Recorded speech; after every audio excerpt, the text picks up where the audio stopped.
à tous, l'art de la conversation, c'est notre thème d'aujourd'hui. Tout ce qu'on peut dire en bien ou en mal provient de notre cœur et trouve son origine dans les profondeurs de notre être. Tout ce qui sort de notre bouche est un excellent moyen pour les gens qui nous écoutent de savoir ce qu'on pense au fond de notre cœur ou encore ce qu'on vit dans notre intérieur. Mais quel plaisir lorsqu'une seule parole d'amour peut faire connaître ma présence agissante dans le cœur de l'autre. Mais quelle joie de voir Jésus en chacun de nous. Il va sortir de bonnes paroles de notre cœur. Il va en sortir tout simplement de l'amour. Et le Seigneur Jésus dit, c'est de l'abondance du cœur que la bouche parle. Au jour du jugement, les hommes rendront compte de toute parole vaine qu'ils auront proférée, car par tes paroles tu seras justifié et par tes paroles tu seras condamné. Seul l'Esprit de Jésus peut nous permettre de bien communiquer avec nous-mêmes et les autres. Seul l'Esprit de Dieu peut nous apprendre à mieux vivre et nous donner toutes les lumières nécessaires pour devenir à l'image du Seigneur, des enfants de lumière, des êtres de paix et d'amour. C'est quoi éduquer sa parole, Simon? Une seule parole, bien ou mal exprimée, peut fortifier le cœur ou réduire les forces physiques de quelqu'un. Un seul mot peut parfois suffire pour construire ou détruire nos rapports humains, n'est-ce pas, Simon? Oui, frère François. Alors pour toi, c'est quoi éduquer sa parole? C'est bien réfléchir avant de parler. Très bien, c'est bien réfléchir avant de parler, Simon, bravo. D'où l'importance de peser ces mots, n'est-ce pas? De chercher toujours à parler en présence de l'autre, Simon. De façon intelligente et éveillée. De façon plutôt intelligente et éveillée. Mais sait-on aussi parler à cet autre très clairement? Pourquoi ne pas lui dire donc, sans fourberie ni détour, adroitement et sincèrement, Simon? Tout ce qu'on a vraiment dans le cœur.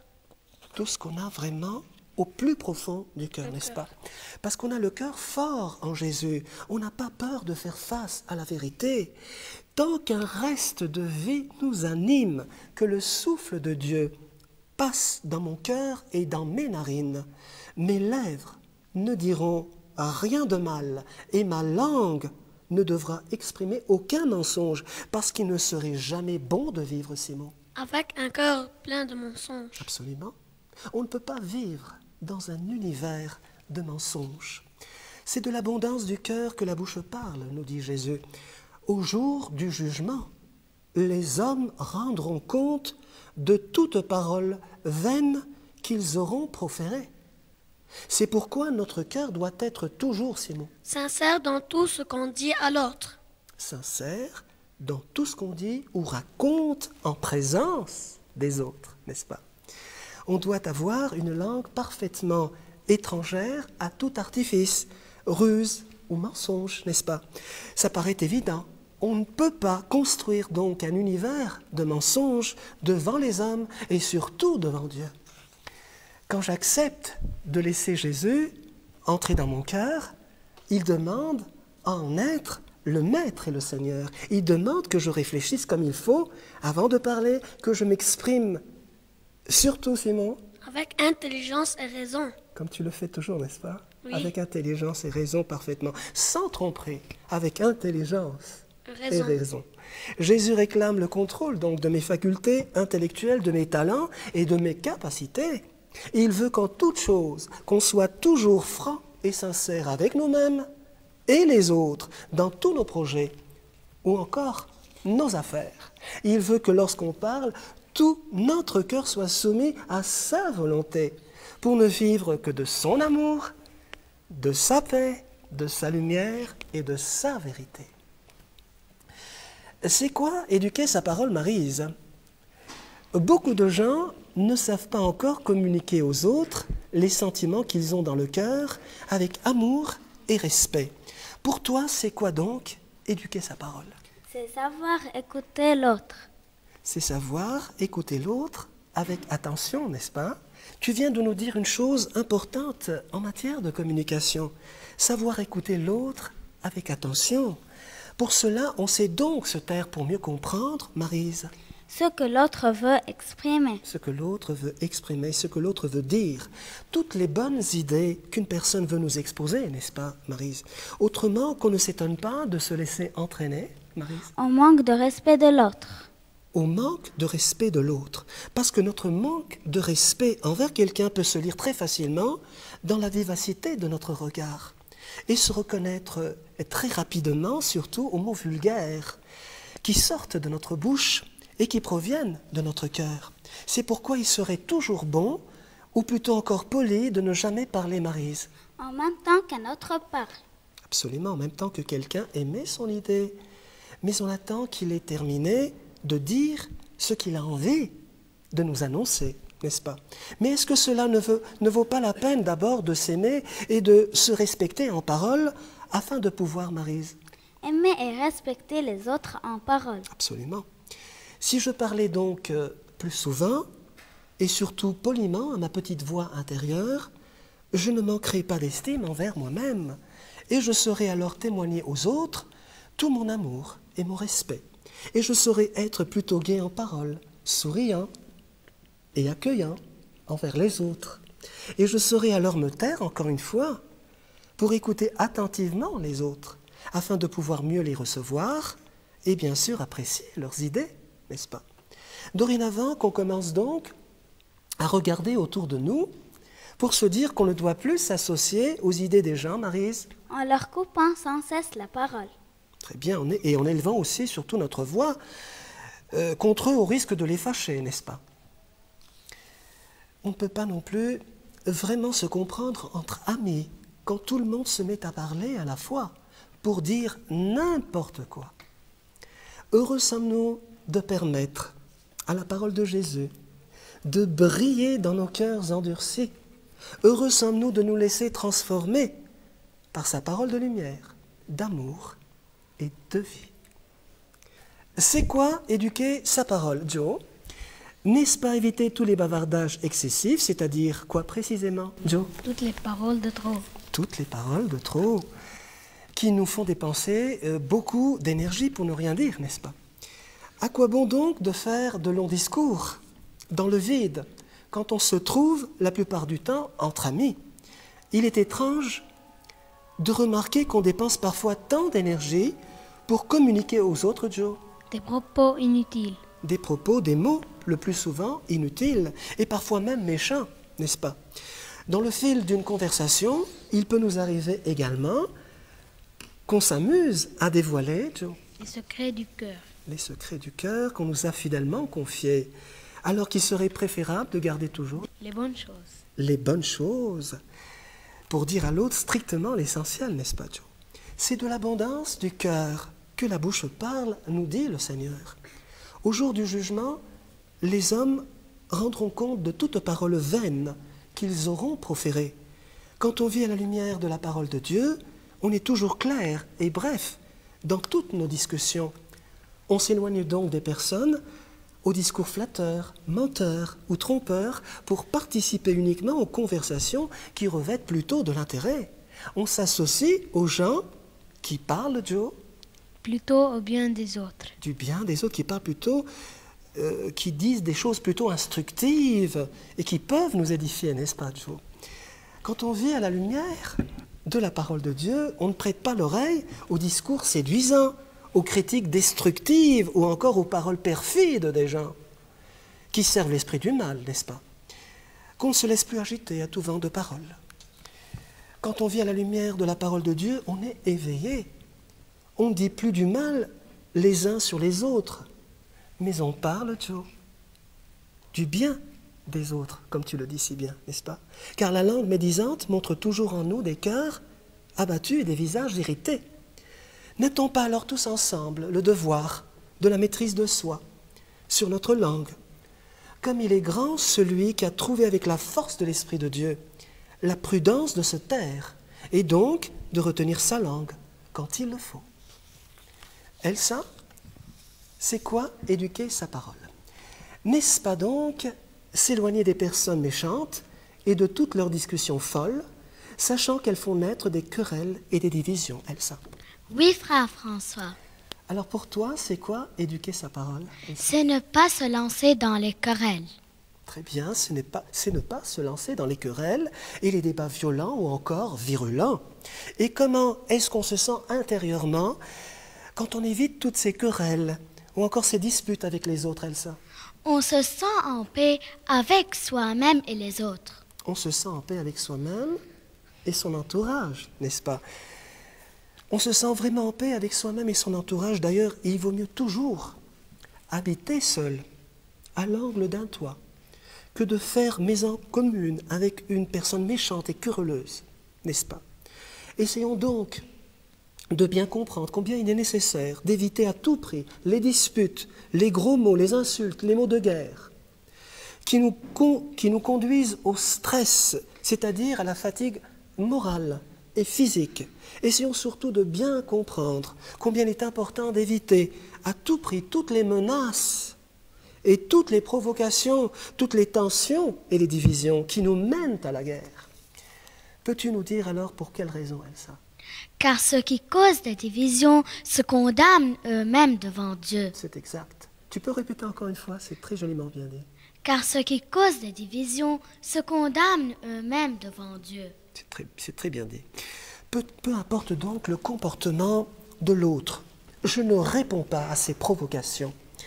Car le Seigneur n'aime pas qu'on se provoque les uns les autres. Plus je vais répondre au mal, plus l'autre, Elsa, Plus l'autre va me faire du mal. plus l'autre va me faire du mal et me faire entrer dans un conflit sans fin. Il faut se dire que la paix commence d'abord en moi. C'est alors que je peux la rayonner vers l'extérieur, c'est-à-dire autour de moi. Dieu seul est ma lumière, mais je peux la faire, Elsa. Briller aux yeux de tous. Mais je peux la faire briller aux yeux de tous, mon calme et ma force. Devant Dieu, ma lumière aux yeux de tous. Quand je décide donc de fermer la porte aux forces des ténèbres, qui cherchent par tous les moyens à entrer dans les cœurs pour faire même naître des querelles et des divisions sans fin, ou voire créer la confusion avec mes proches, mes parents, mes amis ou encore mes voisins. Quand je décide de fermer la porte aux forces du mal, c'est ainsi que je peux me sentir en paix avec moi-même et les autres. Quand je ne conteste pas sans cesse les affirmations des autres, parce que tout le monde ne peut pas, Elsa, Avoir les mêmes idées que moi. les mêmes idées que toi. Parce que tout le monde ne voit pas les mêmes choses de la même façon que moi, n'est-ce pas? C'est ainsi que je peux me sentir en paix avec moi-même et les autres.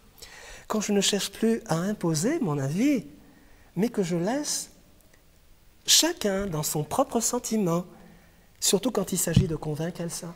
Des personnes âgées ou dépressives. Des personnes Âgées ou dépressives. âgés ou dépressifs. J'ai envie de dire aussi des gens arrogants, nerveux ou même agressifs. Quand je ne cherche plus à imposer mon avis auprès de toutes ces personnes, toutes ces gens qui m'entourent, n'est-ce pas? C'est ainsi que je peux me sentir en paix avec moi-même et les autres. À mesure qu'on avance pour l'écouter merveilleusement jouer, notre cœur rempli de joie se met à l'admirer. Qu'on sente battre ton joli cœur en Dieu sur ces quelques notes de piano. À toi, Mario.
Parles-tu toujours positivement, Maryse?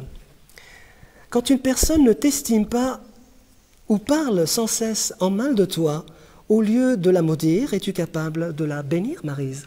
Oui, frère François, Si tu sais donc la bénir, cette bénédiction, Maryse, me reviendra très sûrement. très bien, si on sait la bénir, cette bénédiction nous reviendra très sûrement, n'est-ce pas? Qu'on ne permette jamais donc aux mots négatifs de quelqu'un de s'enraciner en nous pour nous arracher très vite la joie du cœur, mais qu'on sache soi-même aborder les autres avec des mots aimables ou encore de beaux compliments, Maryse, Qui réchauffe le cœur. qui réchauffent, qui encouragent et qui réchauffent le cœur, n'est-ce pas? Pourquoi ne pas chercher alors à utiliser toujours dans nos propos des expressions souples et agréables qui font naître la sympathie, des paroles qui nous apportent, Maryse? Paix, joie et espérance. Paix, joie et espérance. Quand on sait s'approcher de quelqu'un pour lui parler avec dignité, calme et assurance, que de changements auront lieu dans notre vie maintenant, dans notre façon de parler. Un petit bonjour, un au revoir, excuse-moi, ou encore je te remercie. Ce sont ces petites choses qui font toute la différence dans la vie de l'autre, n'est-ce pas? Ça réconforte son cœur, ça donne de la valeur à l'autre. Et que de changements donc auront lieu dans notre vie maintenant, dans notre façon de nous exprimer, comme pour dire à l'autre par exemple, Maryse, Je t'aime et je t'apprécie. je t'aime mon petit cœur, n'est-ce pas? Je t'aime et je t'apprécie. Des expressions toutes belles et positives pour nous aimer. Donc et surtout, aimer celui qui est faible dans la foi, en Dieu, en Jésus. Nous fortifier, nous encourager et nous consoler par ces belles paroles d'amour, de lumière et de paix. C'est alors qu'il y aura en nous un nouvel amour sur terre pour notre prochain, si on sait l'aborder avec des mots aimables, qui lui font ressentir toutes les belles et fortes émotions du cœur. Maintenant, chaque pas qu'on fait vers le cœur de Dieu est un pas de plus vers l'amour. Ton intimité avec Jésus est-elle ton trésor, Simon? Le Seigneur ne t'assure-t-il pas de son amour? Tu n'en seras pas digne si lui-même, ton Dieu, ne faisait jaillir, Simon? Sa douce lumière en moi. Très joli, sa douce lumière en toi, en accueillant donc son amour et en acceptant surtout de devenir un intime de Jésus, tu deviens alors, Simon, L'être le plus comblé sur terre.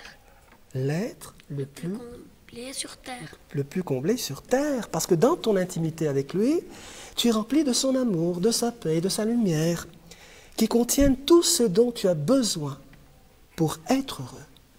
Rien ne pourrait te manquer pour vivre en sa présence, Simon.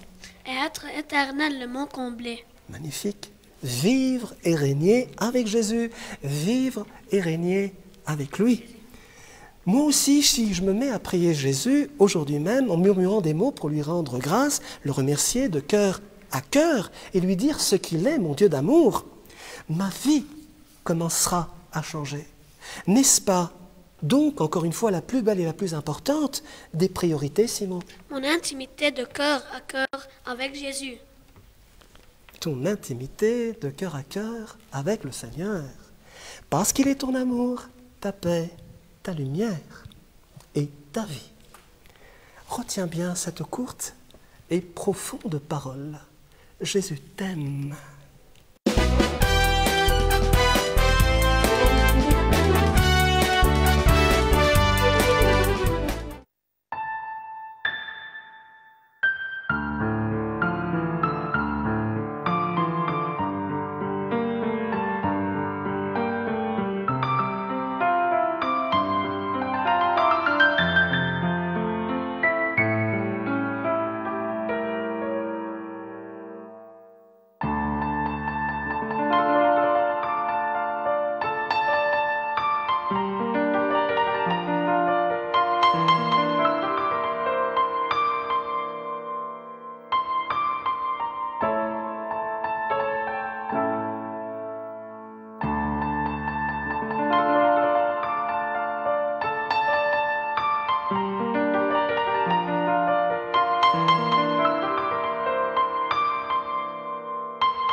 à Dieu.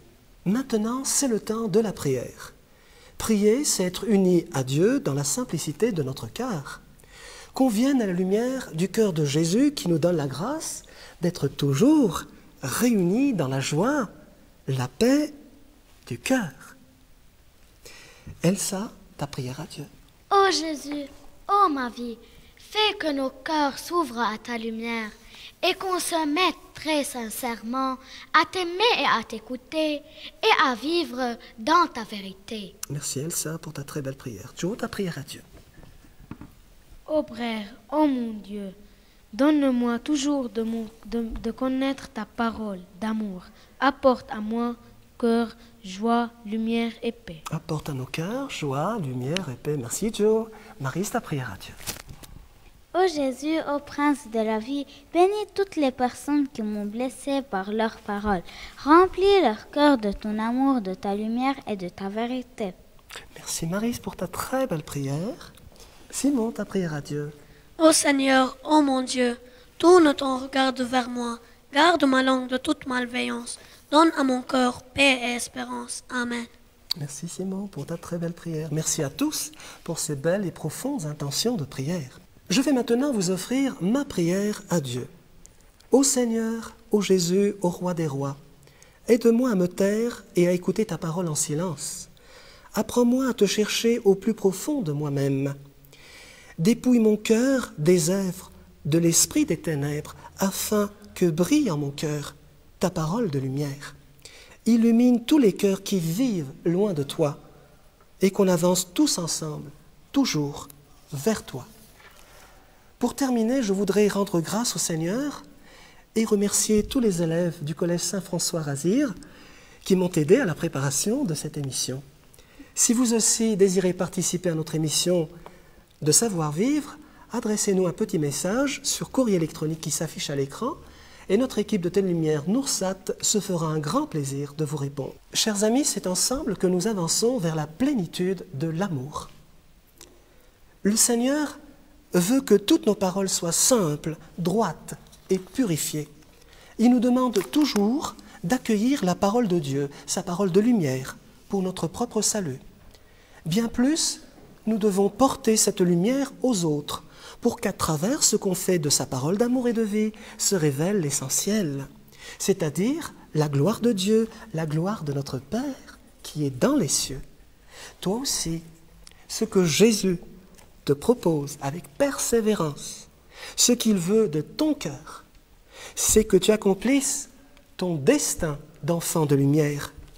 Maintenant, c'est son esprit qui vient habiter ton être en puissance.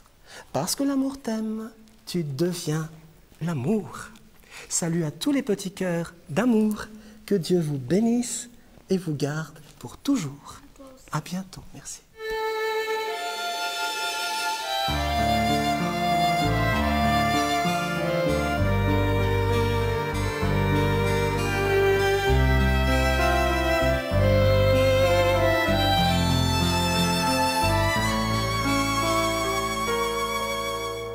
Par toi Jésus chante son amour dans mon cœur, goûter au vent, à l'odeur de jolies fleurs, poser là à tes pieds. Ô Marie, tu me fais connaître Dieu, mon vrai bonheur. Il en faut du temps pour aimer, comme avant, tu choisis de me donner ton enfant, ton Jésus, mon amour. Ô Marie, il y a tout l'amour de Dieu dans tes yeux. Ô Marie, ma mère, je viens te prier, qu'ai-je vraiment à t'offrir ou à te demander? Je viens simplement pour te regarder, je viens simplement pour t'aimer. Ô Marie, ma mère, je viens te prier, qu'ai-je vraiment à t'offrir ou à te demander? Je viens simplement pour te regarder, je viens simplement pour t'aimer.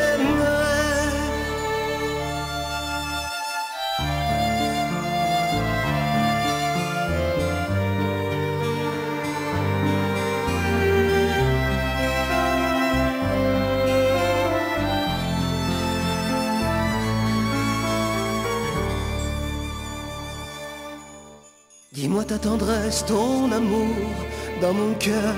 Mes mains s'étendent au rayon de ta lumière. Quelle joie de te prier, ô Marie, au grand bonheur de Dieu, de chanter.